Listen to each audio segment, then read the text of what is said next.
സാധാരണ ഇങ്ങനെ cinema success നമ്മൾ ഒബ്സർവ് നമ്മൾ കാണുക. പിന്നെ സെക്കൻഡ് പ്രൊഡ്യൂസേഴ്സ് എല്ലാവരും അടുത്തൊരു സൂപ്പർ സ്റ്റാർ ഫിലിമാണ് ചെയ്യാം. കാരണം ഒന്ന് അവർക്ക് സൂപ്പർ സ്റ്റാറിൻ്റെ നിന്ന് ഡേറ്റ് കിട്ടും, ഒരു സക്സസ് സ്റ്റോറി ഉള്ളത് കാരണം.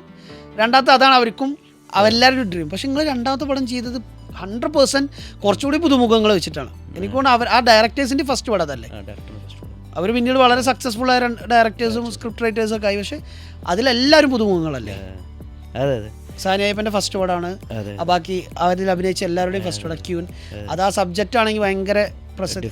അതെങ്ങനെ രണ്ടാമതും അങ്ങനെ തന്നെ റിസ്ക് എടുക്കാമെന്ന് തീരുമാനിച്ചു? അതും ടീമും സബ്ജക്റ്റും എല്ലാം അങ്ങനെ ഒത്തു വന്നുകൊണ്ടും എനിക്ക് അതും 100% കോൺഫിഡൻസ് ഉണ്ടായിരുന്നു. അത് ഞാനായിട്ട് സ്റ്റാർട്ട് ചെയ്ത പ്രോജക്റ്റ് അല്ല, വേറെ 2 പ്രൊഡ്യൂസേഴ്സ് സ്റ്റാർട്ട് ചെയ്ത പ്രോജക്റ്റ് ആയിരുന്നു. പിന്നീട് ഞാൻ ജോയിൻ ചെയ്ത്.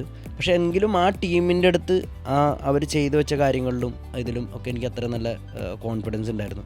ആ സിനിമയാണെങ്കിലും റിലീസ് ചെയ്യുന്നതിൻ്റെ തലേ ദിവസവും എനിക്ക് ഭയങ്കര കോൺഫിഡൻസ് ഉണ്ടായിരുന്നു അതെന്തായാലും ഹിറ്റ് അടിക്കും എന്നുള്ള കാര്യം. പിന്നെ ഇപ്പോൾ ഈ പറഞ്ഞ പോലെ അവിടെയും ആ ടീം അതായത് ആ ടീമിന് ആ സിനിമയോടുള്ള പാഷനും അവർ കാണിക്കുന്ന ഇൻവോൾവ്മെൻറ്റും, ആ ഡയറക്ടർ അന്ന് പുതിയതായിരുന്നു, അടിച്ചൊന്ന് ഫസ്റ്റ് പടമായിരുന്നു, അതൊക്കെയായിരുന്നു എന്നെ ഏറ്റവും കൂടുതൽ മോട്ടിവേറ്റ് ചെയ്ത് ആ ഫിലിം ചെയ്യാൻ വേണ്ടിയിട്ടും. ഇപ്പം ഞാൻ സിനിമയിൽ അങ്ങനെ ഞാൻ നേരത്തെ പറഞ്ഞ പോലെ ഞാൻ സിനിമയെ ഫസ്റ്റ് സമീപിക്കുന്നത് അതിൻ്റെ സ്റ്റോറി സ്ക്രിപ്റ്റാണ്. അതാണ് അതിൻ്റെ ഫൗണ്ടേഷൻ എന്നാണ് വിശ്വസിക്കുന്നത്. അത് കഴിഞ്ഞിട്ടാണ് അടുത്ത ഇതിലേക്ക് പോവുള്ളൂ. അത് കഴിഞ്ഞിട്ട് അത് ബെസ്റ്റാണെങ്കിൽ ടീമിലേക്ക് പോവുള്ളൂ. ഇപ്പോൾ എപ്പോഴും നമ്മൾ മനസ്സിലാക്കേണ്ട ഒരു കാര്യം, നല്ല ഒരു സ്ക്രിപ്റ്റിൽ നിന്നാണ് നല്ലൊരു ഡയറക്ടർ നന്നായി ഡയറക്റ്റ് ചെയ്തിട്ട് നല്ലൊരു സിനിമ ഉണ്ടാവുള്ളൂ.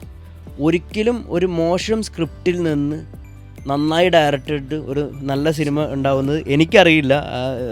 ഞാൻ വിശ്വസിക്കുന്നത് അങ്ങനെ ഉണ്ടാവില്ല എന്നുള്ളതാണ്.